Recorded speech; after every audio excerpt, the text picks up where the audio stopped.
Happy New Year, everybody. Welcome to the first edition of the weekly daily podcast in the year of 2024. Who would have ever thought? We are now in the years of the future based off movies from the 90s, you know? A lot of 90s movies, 80s, 70s, 60s, early 2000s. There's a lot of movies out there. And they say we couldn't do it. They said we couldn't make it to 2024, but yet here we are, still lacking a lot of the technology and innovations that they showcased and promised in those movies. So I will be suing for false advertising.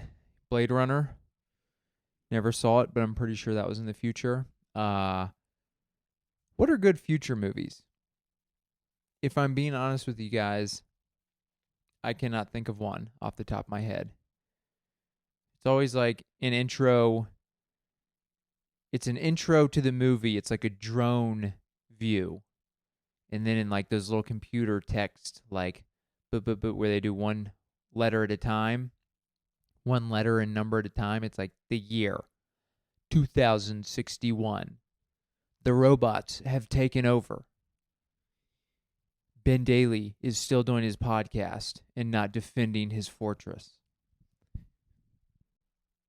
That'll be interesting when the robots when they do take over and there's very few humans left and somebody's still out there like, well, I would like to record my podcast and spit it out the AM radio to have people. That's going to be future. That's going to be the future of movies. It's going to be way in the future. There's just a handful of people left. And, every Monday morning, it's a real sad life, but they sit down and they go, we got to listen to the podcast. We got to listen to the weekly daily, okay? It's a real difficult life. We're struggling to survive. But Ben has a few things he'd like to talk about comedy-wise, which will also not be existent. I've thought about that. I love comedy. We're in such a fun, fortunate period in this world's history where, people are always shouting about problems. Certainly there are problems, but let's not forget history, which a lot of people have. And it's like, dude, comedy wasn't a thing because people were trying to survive. If you were like, I want to go tell jokes for a living, it's like, dude, we got to get dinner tonight. Okay? You need to go in the woods and get a deer or we're dead. No time for jokes. You tell jokes, in the form of stories around the fireplace after you get that deer. But you're not getting paid for them, okay? They're free jokes. We're so fortunate now. And I've thought about it how, there's a lot of turmoil going on. And, knock on wood. Right there. Knock on wood that all will be good. But I do think about how comedy could, if things get dire, which is not a word I use very often, if things get difficult and, you look at a lot of countries around the world, they're currently in that situation. There's no comedy. There's no luxury of pursuing your passion. Or, a lot of arts. You have to kind of just survival mode where it's like manual labor or, you may not even have like a house. You may not have a place to live. You just got to be surviving. So I do feel very fortunate that I'm able to do comedy as we're able to do a lot of things that we're passionate about here in the U.S. So I feel very lucky about that. Hopefully that does not go away. That would be sad. I would not, I always used to say I could survive. I'd be like, I took a couple years of Cub Scouts. And don't remember much from those days. I remember making a piece of paper out of toilet paper, which was weird. We just ripped toilet paper up a lot, threw it into a water jug, and then took it out of that, smashed that all together, let it dry, and then We're like, this is paper. I don't know. That feels like a parent did not plan a lesson for Cub Scouts that day and was just like, somebody go grab the toilet paper from the bathroom. We're going to be making paper. Wow. Now that I look back, that doesn't make any sense. That's one memory. Second memory, and maybe basically, yeah, one of the few memories was Jamie. We all got Swiss Army knives, and they had like the retractable knife, that like would really have some. If you started shutting it, it would swing shut. And he tried to shut it with his fingers like across the knife, and it just sliced all his fingers. Brand new Swiss Army knife. So I remember toilet paper and blood. That's about it. I remember one trip for the Cub Scouts where I don't remember much, but I do remember we were going on a group walk, and I threw a rock from the path into the woods. No kids in the woods, just threw it directly into the woods. When you're a boy, you just like throwing stuff, okay? It wasn't malicious. It wasn't at anybody. Nobody was around. But the Cub Scout leader, whoever, Mr. Skinny Bones or whatever his name was, I feel like his nickname was something skinny mini. Mr. Punishment, as I called him after this, he saw that and he made me pick up a big rock and carry it for like the next mile. And I've never forgiven him for that, and he never will be forgiven. And you know what? His day will come where he has to meet his maker, and he's going to have to, explain that one. Why did you make a second grader carry a rock that was heavier than his entire body? And that's on him. That's on Skinny Bones, Mr. Cub Scout leader Skinny Bones. Those are my 3 memories from Cub Scouts. I guess, as I'm talking about it, I do have some more memories. A more vague memory of just losing every single Pinewood Derby race. I wanted to say Kentucky Derby for some reason. I did not compete in the Kentucky Derby. The Pinewood Derby, which if you're not familiar, for those gals out there, if you never took Cub Scouts, or those guys that never had the pleasure of making paper out of toilet paper, you get a block of it's like a once a year thing. It's a big deal. And you get a block of wood and like a little like wheels, like a little kit to make a little race car. And then you make it, and then they have a day of racing where they have 2 tracks side by side, and they, put everybody's little race car on there, and they pull up the little thing that's holding it back, and they shoot down, and it's 1v1. I'm pretty sure it's 1v1. So it's just like knockout kind of thing. So like you go, and whoever wins that race advances, and they just do that until there's a winner. And I'm pretty sure I lost every single... I'm not pretty sure. I am sure that I lost every single year. I'm not sure if I ever won an individual race. Okay? And you could always tell. My dad helped me, certainly. But it was like, I think it was mostly him helping make sure I didn't cut my fingers off or sand my skin off of my flesh. That doesn't make sense. Skin off my body. Skin is flesh. But you would see some people, they would have such complex race cars that just look like, it's like, I don't even know if your dad could do that. It looked like they sent that little piece of wood into a carpenter and was like, make me look awesome. Remember one year, some guy had a block and had like a block of wood that came up like a scorpion in the back. Meanwhile, I had like literally just a square block that I probably sanded the 4 corners to make it a little bit not jagged, and then just like spray painted it. It was like, yeah, dude, probably going to win this year. I've never been good at competitions in comedy and in every other aspect of my life. I remember doing the spelling bee. Spelling bee. 5th grade. Was it 5th grade? Yeah, 5th grade. Miss Harris's class. My first word This is the only spelling bee memory I have. I have very minimal memories in general, I think. I think I've blocked out a lot of failures in the past, but I first word was Midwest. And I went up there, or I didn't go up there. I was already up there. You're standing against the whiteboard. I get my word Midwest. I go M-I-D-E. And then as soon as I said the E, I was like, I didn't mean that. And she was like, too bad. You already said it. You're out. Which I wish spelling bee was a little more like Who Wants to Be a Millionaire, Where you like spell it out and then they're like, is that your final answer? And then you can be like, you know what? It's not. I said some letters that I didn't want to say. And but you can't do that.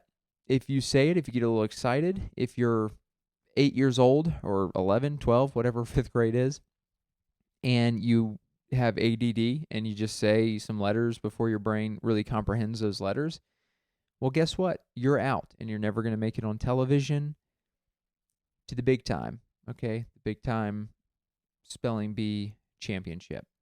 So I'm 0 for 1 spelling bee. I'm 0 for a lot with comedy. I'm 0 for however many with the Pinewood Derby race. One of these days, guys, I'm going to step up to the challenge. I think about that sometimes, like the biggest moment of my life under pressure. And I've never had too many, unfortunately, or too many opportunities, and I've never really had like a huge, like winning a state championship or like in high school, or I don't know, some big moment. Sports would be the closest probably that I've come. Comedy, I've had some big moments, but it's not like comedy, like you can have like a big moment and then you go do it, and then maybe it, if you do well, you do not well, somewhere in between. With sports, it's more like you won or you lost. Whereas comedy, you can go out there and do it, and you can be like, I did very well, or I didn't do well, or I did okay. But it's not like a checkbox of like, you won. You get the state ring for high school or whatever. In golf, I had a couple moments where, I played okay, but it wasn't, it's not like a moment. It's like, okay, I played 4-hour round of golf and I shot a decent score. Swimming, I botched another one. Swimming at States when I was a sophomore. I was an alternate. I've told this story before, but I wasn't supposed to swim, and somebody drank alcohol there, got kicked off the team after prelim days. So on final days, my team, I was put into finals as the alternate, and boy, was that not a good idea. Okay, I was tiny. I was not that fast. I shouldn't have been probably even an alternate. But we were ranked third after prelims, and we were in the finals. And there's only 8 teams in the final, and we got 8th. We would have gotten worse than 8th if there were more teams. I mean, I was pretty slow. So botched that, but that's not really my fault too much. But what can you do? You always dream of those big moments. Even in like rec leagues, you're like, oh man, did you not hit one basketball shot at the end of the game when you were 13? And guess what? No, I did not. I never took a shot at the end of the game in a basketball game. I was never trusted with the final attempt at anything for any sport. Okay? So, I guess all the way back to 2nd grade, I was the only person in my elementary school to get the Presidential Fitness Award. So that's kind of where I peaked, I think. Back then, it's like if you run an 8:30 mile, I mean, 2nd grade, how many pull-ups can you do in 2nd grade? I'm not sure, but if I had to guess, I probably didn't do more than 6. And then sit-ups, sit-ups are a joke anyways. You're like, oh, you did 60 sit-ups in a minute, and you're like, who's judging that form? You're just bouncing off a pad like a springboard. That's not crunches. That's cheating. And then the V-sit reach, the stretching thing. What? First off, what is that? Who can stretch the best? What have we become? Okay, pull-ups, push-ups, running fast. That's all quantifiable. And you can still quantify your stretch length, but that's like who can hold their breath the longest. You're like, how is this relevant? I don't know. Whatever president came up with JFK, Eisenhower, who was it? Leave a comment in the YouTube section. Who created and who stopped the Presidential Fitness Award? Because I'll tell you what, they don't do that anymore. I'm pretty sure. But I was a big fan of PE. I'll tell you what, I'm gonna have a sip of this tea, guys. I am on the tea, off coffee. Ooh, let me tell you what, guys. Story time. You've heard all about it. I've talked about it. The throat issues have started to subside. I believe that's the correct word. They're improving. I'm almost certain it was like the acid reflux, and I've been eating I've been eating healthier, but I've been eating more right based on what my body is telling me and how it's reacting. So I've been eating really no fatty foods. I've been eating chicken instead of like the beef, and not really haven't had apples or fruit. Haven't had onions. I'm not even having Noon, the electrolyte tablets that I have, because I'm afraid of the acidity in those. But I've brought in this tea, and it's really done wonders. It's called, it's just a tea in a tea box at Whole Foods, and it's called Throat Coat, which, Throat Coat. It doesn't really. It says Throat Coat with slippery elm. I guess the slippery elm is coating my throat. That's the secret ingredient. Which, by the way, slippery elm, I mean, that sounds fake. That sounds like something that would heal you in Harry Potter, you know? Just like, oh, Harry, Voldemort, gotcha, and you're missing a leg. Have some slippery elm. That's how bad. My impressions and voices, accents, dialect, accents is the correct word. Very, very bad. I'm gonna attempt. Let's see what I can do. So, British. Hello there. My name is Harry Potter, and my glasses are round. That's terrible. That's British. That's England. Ireland. I'm not. You know what? I'm gonna stop it at one. As I said, Ireland. I was thinking of other spots I could do, and then I was like, I can't even do Ireland. So I can do American. I can do Canadian. A boot. Sorry. I tried to do England. And that's where I'll stop. I can speak Spanish in English, in a gringo accent. Haven't spoke Spanish in a while. I should probably plan a trip to Central or South America. I have such limited PTO, man. It's actually tough. I wonder. Yeah, I don't know. Maybe I could work from home from like a Airbnb in Mexico. We'll see. That's not. I got to get my passport update. It's just a whole thing, guys. It's 2024. It's a new year. I didn't shave my head yet, which, you know what? I was on the verge of it. I got new glasses in the mail coming in today. I was hoping to try them on. They don't have lenses. I got to take them to an eye doctor, have them do the test they do, and then say, put the glasses on these frames. Put the prescription lenses on these frames. And we'll see. I'm excited about it. I'm excited about this year, guys. I over the last week have felt very good. A lot of good things have been, I feel like my health in general, not just the throat, but everything. Kind of the throat is the last thing I think to that I need clearly to resolve, but everything seems to be coming together. I feel pretty good energy wise. I've been running, I've been eating healthy, no drinking.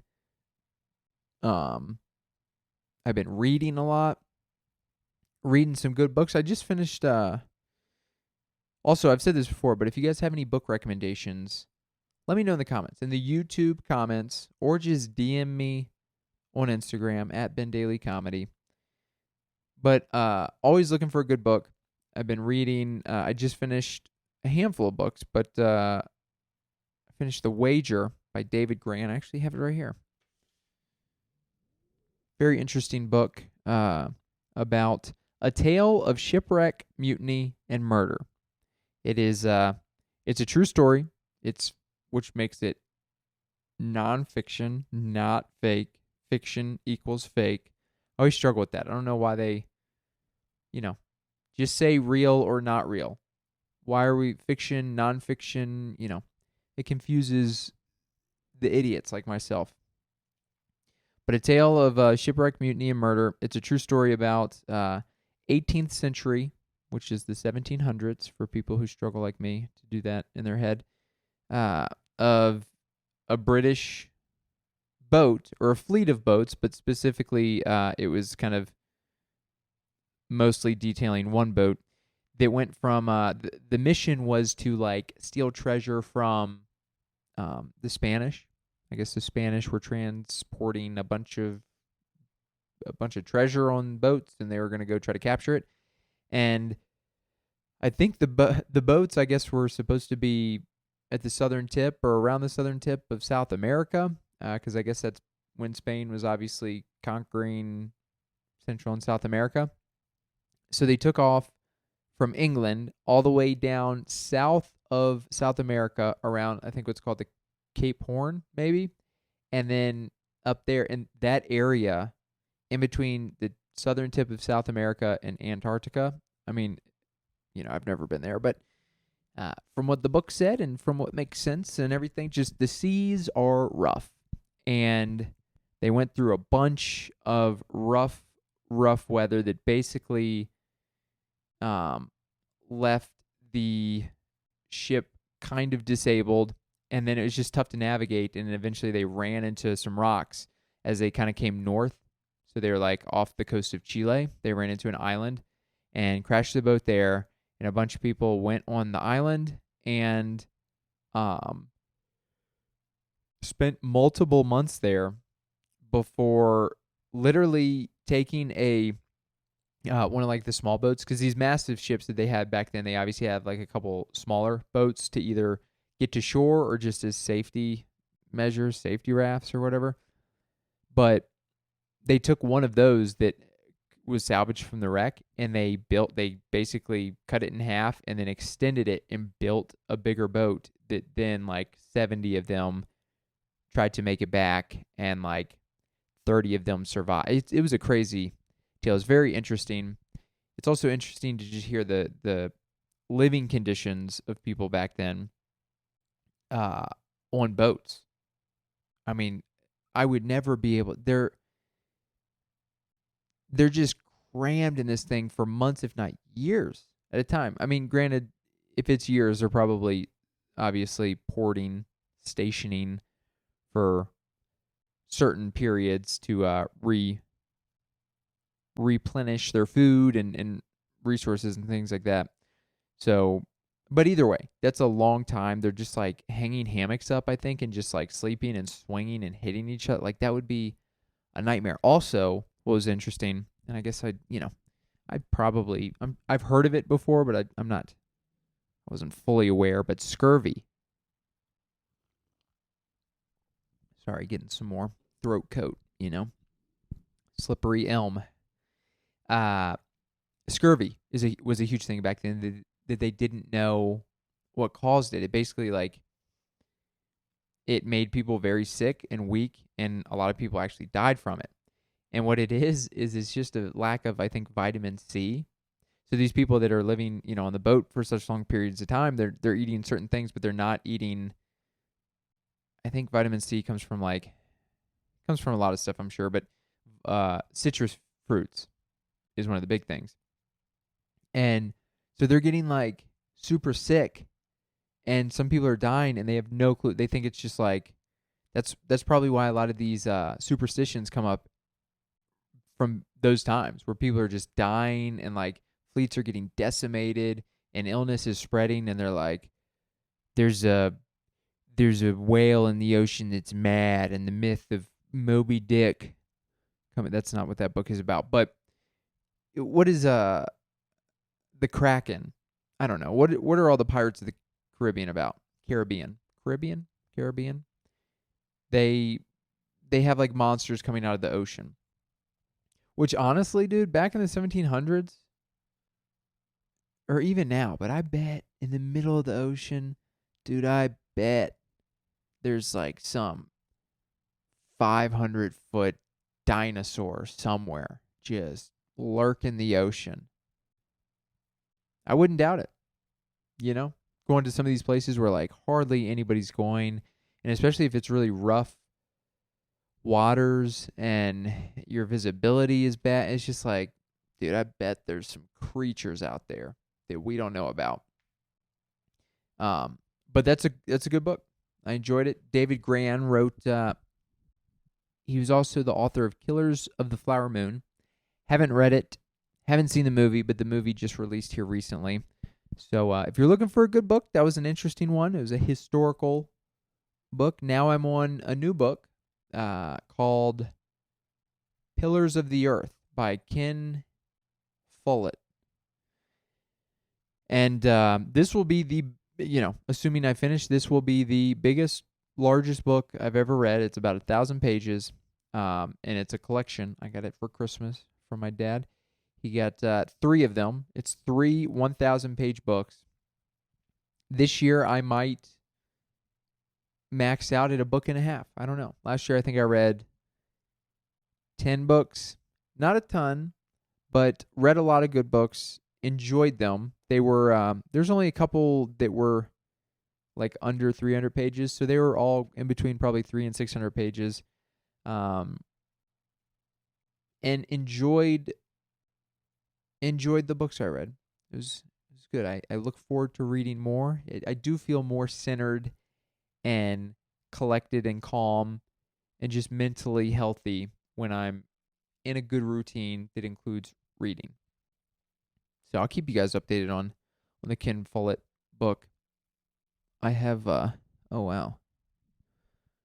I feel like this recorder just buzzed. It just vibrated. And I was like, is this podcast going to be lost in the ether? No, that's not. In the abyss. Ether. That's a Nas song. Pretty good one. But yeah, I've been reading a little bit more. I been doing, the comedy's feeling good here recently. I'll tell you what I've been up to the last week or two. I guess I had Grayson on the podcast last week. I did, man, what did I do? I guess I had a show or two before Christmas, and then after Christmas, I did, I guess this last week, Thursday, I went down to Colorado Springs, did a show called Wheel of Doom, which is a fun show. It's like it's a comedy show where there's a wheel. It has a bunch of like kind of challenges or things that you have to do. You spin the wheel, whatever it shows up on, that's what you have to do while doing your comedy set. So, it is a clean podcast, so I won't tell you what the first comic got, but he had to put some adult things on his hands, taped onto his hands while he was doing his set. That's not really a good description, but I'm lacking a full description because, again, clean podcast. Second person, they got habaneros, so they had to eat habaneros and then do their set. So it was kind of, It makes it like an interesting element. There were a bunch of other ones, like Chubby Bunny, which is putting marshmallows in your mouth. It was a challenge from like a decade ago, but basically like over the entirety of your set, you're like adding marshmallows to your mouth while trying to do your set. So it just gets obviously more and more difficult for you to enunciate and pronounce words. And then me, I went up and I've done this twice. This is the second time I've done it, and I've gotten the same thing both times. And I spun it, and it was funny undies. Do a set in your underwear. Ugh. So I did. So I did the set in my underwear, and I don't like it. It's fine. It's not a huge. I want to become a stand-up comedian that does jokes with my clothes on. That's like my ultimate dream. But every once in a while, it was a little uncomfortable, but it was fun. It builds a bunch of tension that honestly makes it like very easy to get laughs. So it did feel good. Like I just kind of riffed for most of the set about just being in my underwear and kind of how it was awkward and this and that. The couple in the front row, literally they were wearing like flannels that were the exact same color and pattern as my briefs. So that was kind of it looks like we coordinated, be like, I'm definitely going to wear my underwear tonight and in front of everybody on a stage. But that was fun. It was a very, very good crowd. Felt good about it. I was telling some friends, it's funny. I was like, oh, dude, the set went very, very well. I was excited, but also I'm like, now just got to have some sets like that with my clothes on. Okay? Can't have the cheat code of being in your underwear. Trying to get some of this tea down before it gets cold. Cold Slippery Elm. I don't know if you guys know, but I don't know. I was going to try to riff on it. Couldn't come up with anything funny. Apologies, guys. Anyways, back to Looney's. Did the show there. Yeah, that was pretty much it. Did the set in my underwear. It was very fun. Enjoyed it. Friday, the next day, I did a Don't Tell show I hosted at a venue in Denver, and it was also very fun. It was, sold out, full space, cool venue, and hosted. I tried, Host Spot does like 10 minutes up top, and I tried a couple new things, and then I ended on, my tried and true closer that always seems to work pretty well, which is nice to have because in comedy, it's tough, man. We write so many jokes, but like having a joke that will like 100% of the time, I can end my set on this joke and it will work. Like that's very difficult. So to have a joke that pretty much does that is very exciting. But when I say a joke, I'm talking about singular. It's slim pickings when you're talking about like what are the jokes that I can confidently close on and know that it's not only going to get a laugh, but going to get a big laugh, and then I can say good night and walk off. But yeah, the first couple jokes I did like the first half of the set. I tried some newer stuff, and it was fine. Don't Tell crowds are they're there to have a good time. So it was fine. It definitely wasn't great, but it was fine. With that said, that was a fun show. Everybody else did very well, as well as a good show overall. The very next night, I did a show. Ethan, friend of the pod, Ethan Everhart. I have ideas too. His podcast. It's very, very bad, but do me a favor and listen to his podcast just as like a favor, friend to friend. But you won't like it, but just for a friend. He's in need. Anyways, no, he's fun podcast. He rants. He's basically just Bill Burr. Looks like him, sounds like him. If you like Bill Burr, give it a listen. But also Ethan's his own guy, okay? Ethan's a musician. He's talented. You got to say all those things, you know. I'll get a text in 30 minutes. You were talking about me. You were talking about me. That's how he talks. Just no hair, but he goes, "Meow." That's what he does on stage a lot. He goes, the Chicago Bears, somebody Nagy, Justin Fields. And then he loses brain cells. You can see his like blood vessels popping. Anyways, good guy. Check it out. He runs a very good show. I did on Saturday. Very fun show at Max Taps in, I think it's Highlands Ranch or Centennial, one of the two. I think there's a Max Taps in both. I think it's Highlands Ranch that we did. And they have like a side room that fits probably maybe like 40 people. And it's a tight room, packed out. People there were there to laugh out. It was super fun. I got to close out the show. And I was going to do, because I've been hosting so much and I've been doing some shows that are, and not to say that Ethan's show isn't a good show or a high level show, but I've been doing some shows where it's like a little higher stakes, I guess, where I feel a little bit more pressure to do the tried and true jokes. So I was excited to do the show for a couple of reasons. I heard it's a good show, but also wanted to try a bunch of new stuff. And then when I got there and I was like, ooh, this is a pretty good crowd, a pretty filled out crowd, and also you want me to go last? I was like, I don't know if I can bomb for 15 minutes in the show like that. So I still did some new stuff, but I also did some tried and true.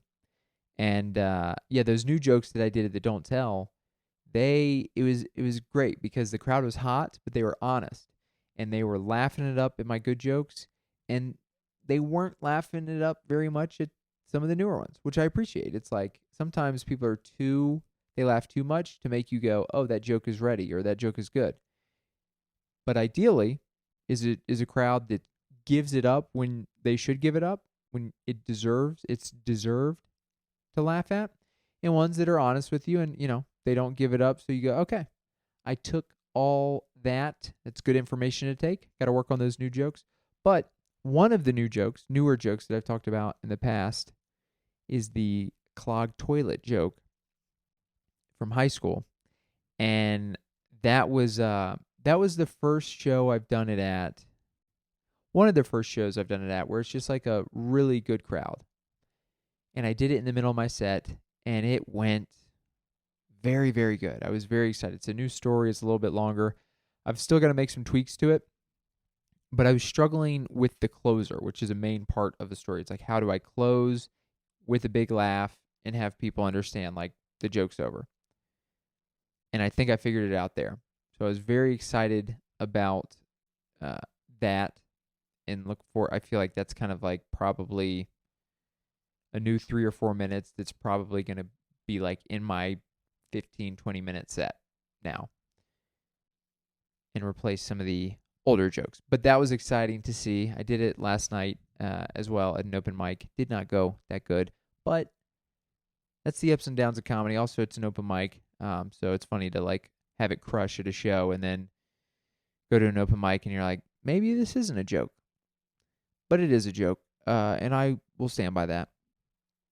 But those were the shows I did Thursday, Friday, Saturday. Sunday was New Year's Eve. Went and hung out at the Denver Comedy Lounge. They had a couple New Year's shows, and then had like the last show led up, and they did a countdown from stage. So that was a good time. It's good to see a couple buddies there. But yeah, looking forward. Where are we at here? Looking forward to the new year. Being as healthy as possible. Do you guys have goals? I've got to write down. The guy I hear yelling outside. Trying to listen in. It's probably the maintenance team. I'll tell you what. The maintenance team. Here's a couple things that bug me. All right. I'm going to go over some beefs that I currently have. Other than people yelling outside of my window. One is that last week, or maybe it was 2 weeks ago, the maintenance team, every 6 months or so, they put a note on your door and they say, hey, we're going to stop by and we're going to change your filter. for everybody. It's just mandatory thing. And I've been here a year and a half, and every time they stop by, they come in here, and for the first like year, I didn't realize this. They come in here, they look in the HVAC little closet, and then they leave, and they leave the filter here. So they haven't switched it. And they're like, "Oh, I'll be right back." And they never come back. Okay? So at a certain point, like 6 months ago, I was like, I'm not an idiot. I can change a filter. What does that involve? It involves a pull out and then a slide in. Okay, I can do that. I have hands. And so I open the HVAC closet, and there is no slot to pull something out or push something in. No slot is there. It's totally missing. Okay, so a couple weeks ago, the maintenance team comes in again. I work from home, so I, told them, I said, "Oh, hey, by the way, I think there's like an issue where they can't get it in every time they've come in here, they have not done it. They've left the filter here." Sure enough, she looks in there and she goes, "Oh yeah, I'll be right back. Let me go get the other, I'll be right back." And guess what? She didn't come back, okay? At this point, it's negligence, okay? It bothers me for a couple reasons. Well, the main reason is I feel like they know, okay? If you've come in here, it's the same people that come in. I've lived here for a year and a half. The guy who lived here before was here apparently for 10 years. It's like, this is probably the only apartment in all of the apartments in this complex that has an HVAC system that apparently is not an HVAC system because there's no slot for a filter. So every time they come in, I'm sure in the back of their mind they go, we know we can't change this one out, but we have to at least pretend like we're coming in here. So they walk in and they look in the closet like they don't remember that they came in here before and couldn't get in. They go, "Oh, well, look at that. There's no place to put the filter." So then they just check it off the list, leave a filter here, and then they leave. I go, "Oh, we'll come back." They're not coming back. Okay, so I've been drafting an email about that, and I'll be sending them an email. I'm probably breathing pretty terrible air. I mean, honestly, like jokes aside, if it hasn't been changed for at least a year and a half since I've been here, and if it wasn't changed like for the guy who lived here for like 10 years, like the air probably is terrible. And that could be why my throat's messed up. Maybe it's not acid reflux. Maybe it's mold in the air. But I will send them an email. I'm going to send them an email after this. I keep telling myself I'm going to, but I'm going to do it. But another thing, and this, you know what? I hesitate to say this because it might put me in a bad light, and I'm not trying to be unsympathetic. Unsympathetic.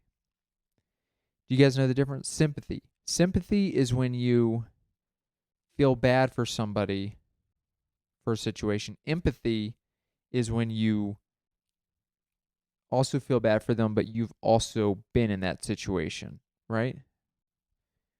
Right. Look it up. I'm not sure. But one thing that bugs me is since Thanksgiving. So I go to the Whole Foods here.